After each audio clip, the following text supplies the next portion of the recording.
Arrivé là-bas, le boss signifie à M. Pierre qu'on a lu votre CV. On vient de voir les autres candidats, mais vraiment, ils ne correspondent pas vraiment à ce qu'on veut. Mais vous, votre CV répond aux critères dont a besoin notre entreprise pour recruter un nouveau manager. Mais aujourd'hui, étant donné que nous avons l'outil informatique, il est important que le manager puisse maîtriser l'outil informatique. Et c'est la seule condition que nous vous demandons au lieu de l'entretien, tout ça, pour pouvoir vous prendre. Mais M. Pierre, il fait partie de ceux-là qui disent le jour qu'ils vont me prendre, il est parti chercher la compétence. Et moi, j'aime le dire, il est important d'avoir une compétence et ne pas en avoir besoin que d'en avoir besoin et ne pas l'avoir. Et c'est comme cela que M. Pierre se retrouve face à son ordinateur, face à l'ordinateur que le boss a proposé, sans rien maîtriser. On a donné un test qu'il devait saisir, il cherchait A, il cherchait arrobase. C'était vraiment une histoire triste. Et c'est là que M. Pierre, tout abattu, tout déçu, échoue à ce test qui lui aurait permis d'être manager et de toucher un salaire de 500 000 francs avec des primes de transport et bien d'autres avantages comme les cartes de santé, les cartes de fidélité et autres choses, bons de réduction sur ses achats. M. Pierre venait de rater une telle opportunité parce qu'il n'avait pas la maîtrise de l'ordinateur.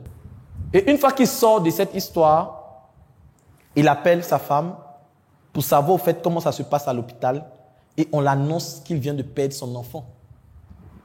Parce qu'on avait besoin de l'argent pour les premiers soins qu'il n'avait pas. Or, s'ils avaient décroché ce poste, il aurait pu prendre soin de sa femme. Et aujourd'hui, il y a plusieurs personnes qui réfléchissent comme M. Pierre. Pour dire le jour où je vais avoir l'opportunité, je vais chercher la compétence. Non. Cherchez la compétence au lieu de l'opportunité d'abord. Quand vous avez la compétence et que vous rencontrez l'opportunité, ça devient de la chance. La chance, c'est lorsque l'opportunité rencontre la préparation. C'est ça qu'on appelle la chance. Et voici une histoire que nous venons de mettre sur place qui permet de faire quoi? De pouvoir stimuler la peur. Chez ceux qui vont lire cette histoire, stimuler la tristesse. Chez ceux qui vont lire cette histoire, pour qu'ils se disent qu'il ne faudrait pas que cette histoire se répète. Je ne veux pas être le Pierre de ma famille. Je vais être celui-là qui va pouvoir saisir les opportunités lorsque ces opportunités vont se présenter à moi.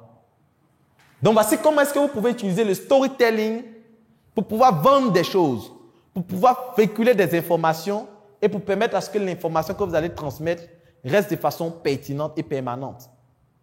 Hello, bienvenue à toi sur cette plateforme. Si tu tombes sur cette vidéo, c'est que tu as fait l'excellent choix de t'orienter en ce qui concerne la vente et le marketing. Je suis le coach Loco Kofi. Je forme des personnes en marketing, en vente depuis plus de 5 ans. Et en 5 ans, j'ai pu remporter des prix, notamment le prix du meilleur jeune entrepreneur dans le domaine de la cosmétique, meilleur jeune entrepreneur également Africa Startup TV.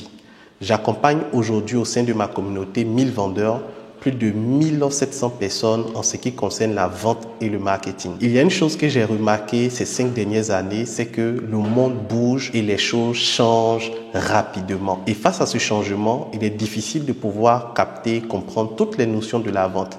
Vous allez déjà entendre parler de tunnel de vente, marketing digital, stratégie de vente, sponsoring.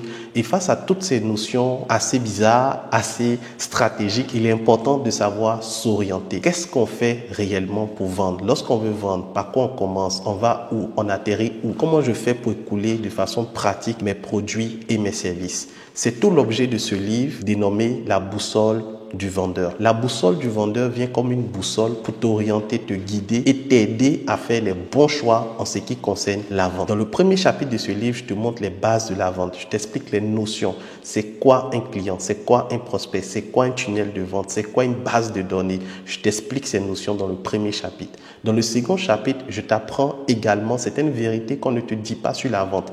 Par exemple, lorsque tu veux vendre, tu dois comprendre que les clients de ce mois se trouvent dans le mois précédent. J'explique cette notion-là dans le livre à travers plus de 5 vérités sur la vente. Après ces vérités, dans le chapitre 3, je t'apprends tout ce qui concerne les stratégies marketing pas à pas. Après, je t'apprends également comment faire des contenus, des rédactions avec ChatGPT, qui est une intelligence artificielle qui va te faciliter la rédaction de tes publications. Bien sûr, lorsque tu vends, tu vas entendre très souvent dire « mais c'est cher, non, je n'ai pas le temps ».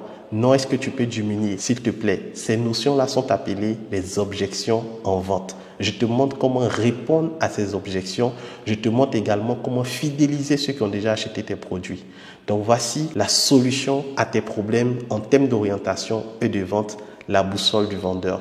Dans ce livre, j'ai mis également des formations vidéo que tu pourras suivre et j'ai mis en place tout un groupe WhatsApp où tu pourras nous rejoindre et me poser les questions après l'achat de ton livre. Donc, ce n'est pas seulement l'achat. Quand tu achètes le livre, je t'accompagne également à implémenter toutes les stratégies de ce livre dans ton business. Qu'attends-tu? Clique sur le bouton acheter et passe à l'action maintenant.